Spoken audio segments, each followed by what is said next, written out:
केंद्र सरकारने एक मोठी कारवाई केलेली आहे। नीट पेपर फुटी प्रकरणामध्ये एनटीएने एक मोठी कारवाई केली आहे। 47 अधिकाऱ्यांना एनटीएने बडतर्फ केलेलं आहे। पेपर फुटीच्या प्रकरणामध्ये आताच्या घडीची सगळ्यात मोठी बातमी आणि आतापर्यंतची सगळ्यात मोठी कारवाई करताना आपल्याला एनटीए पाहायला मिळत आहे। नीट पेपर फुटी प्रकरणामध्ये एनटीएने आतापर्यंतची सगळ्यात मोठी कारवाई केली आहे। काही अधिकाऱ्यांवर कायदेशीर कारवाई सुद्धा केली जाणार आहे। अधिक माहितीसाठी जाऊया थेट दिल्लीला। आपल्या प्रतिनिधी मनश्री पाठक आपल्या सोबत आहेत। मनश्री,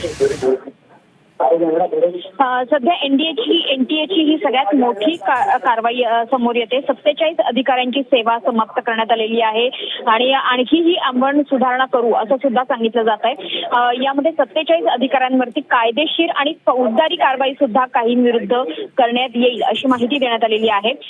प्रश्नपत्रिका फुटीच्या वादानंतर सध्या एनटीए मध्ये सुरू असलेल्या संपूर्ण पुनर्रचनेचा हा एक भाग असून परीक्षा प्रणाली अधिक पारदर्शक आणि विश्वासार्ह आपण करू, त्याकरता सुधारात्मक काही उपाययोजना करू असं देखील सांगण्यात येत आहे। मात्र सध्याच्या घडीची ही सगळ्यात मोठी बातमी आहे की एनटीए जे 47 अधिकारी आहेत त्यांना बडतर्फ करण्यात आले आहे। 47 अधिकाऱ्यांवरती ही सगळ्यात मोठी कारवाई आहे आणि सोबतच काही अधिकाऱ्यांवर म्हणजे या 47 अधिकाऱ्यांपैकी काही अधिकाऱ्यांवर कायदेशीर कारवाई केली जाण्याचे देखील सांगितलं गेलं आहे। अगदी मनश्री, आपण बघतोय एकीकडे एनटीएच्या अधिकाऱ्यांवर कारवाई एनटीएने केलेली आहे, मात्र या सगळ्यामध्ये पेपर सेट करण्यासाठी काही तज्ञ प्राध्यापकांची नियुक्ती केली जाते। आता जी कारवाई सीबीआयने केलेली आहे मागच्या पेपर फुटीमध्ये, त्यामुळे ज्यांची नियुक्ती करण्यात आली होती बाहेरच्या प्राध्यापकांची, जे तज्ञ म्हणून पुण्यातल्या 1-2-3 प्राध्यापकांना अटक करण्यात आलेली आहे। अशा वेळेला काय खबरदारी घेतली जाणार आहे आता? एकंदरीतच जसं सांगितलं गेलंय की या संपूर्ण प्रक्रियेच्या संदर्भात काही व्यापक बदल करण्यात येणार आहे आणि म्हणूनच ही कारवाई एनटीएच्या सगळ्या ओव्हरऑल दिशेच्या दृष्टीने सगळ्यात महत्वाचं पाऊल ठरते आहे की परीक्षा प्रणालीला आणखी पारदर्शक, विश्वसनीय आणि उत्तरदायी अशा पद्धतीने ठरवण्याकरता म्हणून ही कारवाई करण्यात येते। हे पहिलं पाऊल मानलं जात आहे कारवाईचं, तसं देखील स्पष्टपणाने सांगितलं गेलेलं आहे।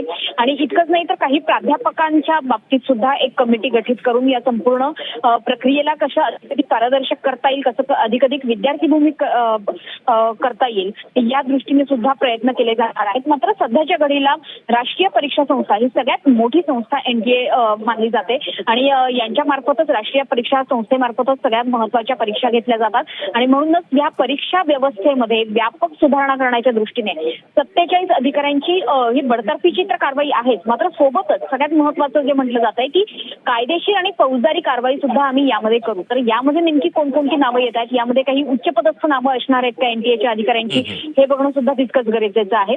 मात्र कायदेशीर आणि फौजदारी कारवाई करत असताना किंवा बडतर्फीची कारवाई करत असताना दुसरीकडे ही केवळ कारवाई करून आपण थांबणार नाहीये, म्हणजे केवळ आत्तापुरता हा विषय मिटणार नाहीये, तर इथून पुढे एनटीए मध्ये व्यापक सुधारणा घडवण्याच्या दृष्टीने काही तज्ञांची कमिटी बसवली जाईल, त्यांच्याकडून काही व्यापक सुधारणेच्या दृष्टीने महत्त्वाची पावलं उचलली जातील। कोणकोणत्या त्रुटी आहेत, कोणकोणते लूपहोल्स आहेत की ज्या मार्फत अशा पद्धतीच्या घटना घडतात किंवा पेपर फुटीसारख्या घटना असतील किंवा इतर गोंधळाच्या घटना असतील या घडतात, निकालाच्या संदर्भात सुद्धा पारदर्शकता असणं गरजेचं आहे। त्याच्यामुळे निकाल लागणं, निकाल पारदर्शक लागणं आणि विद्यार्थ्यांची विश्वासार्हता टिकवणं हे आता सगळ्यात महत्त्वाचं आव्हान खरं तर या एनटीए समोर आहे आणि म्हणूनच या राष्ट्रीय परीक्षा संस्थेला जर विद्यार्थ्यांचा विश्वास पुन्हा जिंकायचा असेल आणि राष्ट्रामधली, देशामधली ही सगळ्यात महत्त्वाची संस्था परीक्षा घेणारी म्हणून ठरायचं असेल तर त्यांना त्यांची विश्वासार्हता सिद्ध करावी लागेल, त्याकरता पारदर्शकता आणायला लागेल आणि त्याकरता सुद्धा एक कमिटी नेमून प्रयत्न केले जातील असं सांगितलं जात आहे। आणि म्हणून राष्ट्रीय परीक्षा संस्थेचं हे सगळ्यात महत्त्वाचं आणि मोठं पाऊल मानलं जात आहे की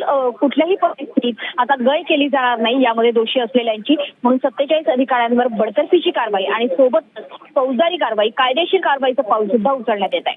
अगदी मनश्री, विद्यार्थ्यांच्या आंदोलनाचा एक खराच मोठा विजय आहे असं म्हणावं लागेल। एकीकडे सरकारनं 2 मागण्या तर मान्य केलेल्याच आहेत विद्यार्थ्यांच्या, सीजेपीची आज बैठक झाली त्याच्यात धर्मेंद्र प्रधानांच्या राजीनाम्याची मागणी, मात्र आता या कारवाईनंतर सीजेपीची भूमिका काय असते हे सुद्धा बघणं महत्त्वाचं ठरणार आहे। मनश्री, अधिकाऱ्यांवर नेमकी काय कारवाई होते हे बघणं तर महत्त्वाचं आहे। जसं आपण म्हणलंय की एनटीए मध्ये अधिकाऱ्यांवरती कारवाई होणार हे आता निश्चित आहे, मात्र आता ही कारवाई केल्यानंतर आंदोलक गप्प होतील का, आंदोलन मागे जाईल का, यावर मात्र अद्यापही शंका आहे। कारण ज्या 3 मागण्या मांडण्यात आलेल्या होत्या त्यापैकी 2 मागण्या तर जवळपास मान्य झालेल्या आहेत, त्या आपण मान्य करू असं देखील सांगितलं जात आहे सरकारकडनं।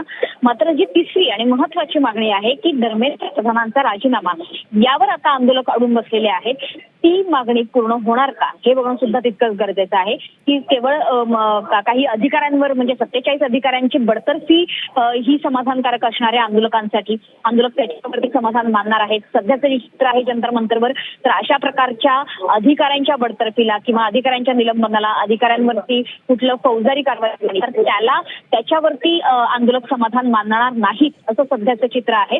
कारण सुरुवातीपासून जी भूमिका आंदोलकांनी घेतलेली आहे ती भूमिका हीच आहे की धर्मेंद्र प्रधानांचा लवकरात लवकर राजीनामा झाला पाहिजे. केवळ अधिकाऱ्यांवरती कारवाई करून आता आंदोलक समाधान मानणार नाहीत तर राजीनामा घेऊनच आम्ही या ठिकाणाहून जाऊ असा पवित्रा आंदोलकांनी घेतलाय. सोबतच काँग्रेस जनता पार्टीने घेतलेला आहे, अभिजित दिपकेंनी घेतलेला आहे आणि अगदी स्पष्टपणे त्यांनी ते सांगितलेलं सुद्धा आहे. त्याच्यामुळे केवळ अधिकाऱ्यांवर कारवाई करून ह्या आंदोलनावर तोडगा काढला जाणार का तर त्याचं उत्तर सध्या तरी आंदोलकांकडून नाही असं येईल. त्याच्यामुळे निश्चितपणे आपण बघितलं हे पाहिजे की इथून पुढे या आंदोलनाची दशा नेमकी काय असणार आहे. आंदोलक समाधानी असणार आहेत का या सगळ्या कारवाईवरती आणि त्याच्यानंतर आता आंदोलकांची मागणी पुढे काय असणार आहे. धर्मेंद्र प्रधानांपर्यंत राजीनाम्याची मागणी तर केलेली आहे मात्र आणखी काही बड्या अधिकाऱ्यांवर कारवाई होणार का. जसं फौजदारी कारवाईचा उल्लेख या कारवाईमध्ये करण्यात आलेला आहे, काही अधिकाऱ्यांच्या कारवाईमध्ये करण्यात आलेला आहे. तर ही फौजदारी कारवाई नेमकी कुणा होणार आहे त्याच्यामध्ये काही उच्चपदस्थ नावं आहेत का हे बघणं सुद्धा तितकंच गरजेचं आहे. अगदी धन्यवाद मनश्री दिलेल्या सविस्तर माहितीबद्दल.